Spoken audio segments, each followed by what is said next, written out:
Hello बच्चों, चलिए प्रश्न को पढ़ते हैं। प्रश्न है, मेंडलवाद पर टिप्पणी लिखिए। आइए बच्चों, इस प्रश्न के मुख्य अवधारणा की ओर बढ़ते हैं। मुख्य अवधारणा। बच्चों, इस प्रश्न का जो मुख्य अवधारणा है वह है आपका मेंडलवाद। मेंडलवाद। आइए बच्चों, मेंडलवाद के बारे में जानते हैं कि मेंडलवाद क्या होता है। तो मेंडल द्वारा सबसे पहले हम ये जान लेते हैं कि मेंडल एक वैज्ञानिक का नाम है। तो मेंडल द्वारा किए गए प्रयोगों तथा दिए गए आनुवांशिकता के नियम आनुवांशिकता के को ही मेंडलवाद के नाम से जाना जाता है। मेंडलवाद के नाम से जाना जाता है। बच्चों, ग्रेगर जॉन मेंडल ने आनुवांशिकता पर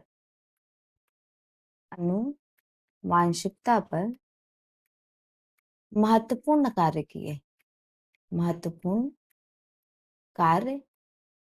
किए। तो बच्चों, मेंडलवाद का अर्थ होता है कि मेंडल द्वारा किए गए प्रयोग या आनुवांशिकता के नियम। तो आइए बच्चों, हम देख लेते हैं कि इन्होंने प्रयोग किस पे किया था। प्रयोग इन्होंने मटर के पौधे पर 7 वर्षों तक प्रयोग किए तथा उन्हीं के आधार पर आनुवांशिकता का नियम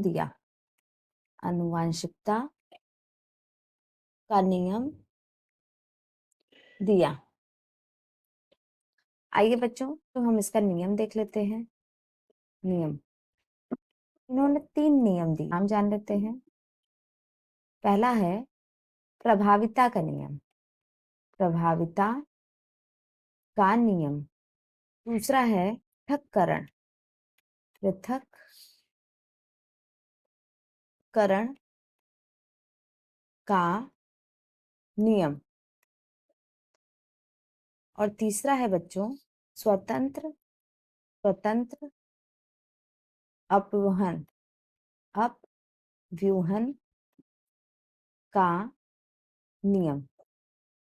बच्चों, इन्होंने प्रभाविता के नियम में तथा पृथक्करण के नियम में एक जोड़ी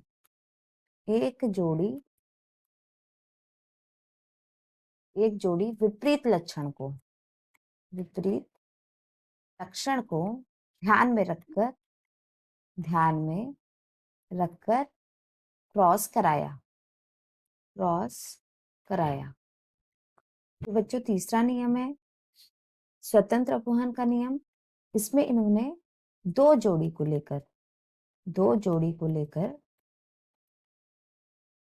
क्रॉस कराया। तो इस प्रकार बच्चों, आपको पता चल गया कि मेंडलवाद का अर्थ होता है मेंडल के प्रयोग तथा नियम।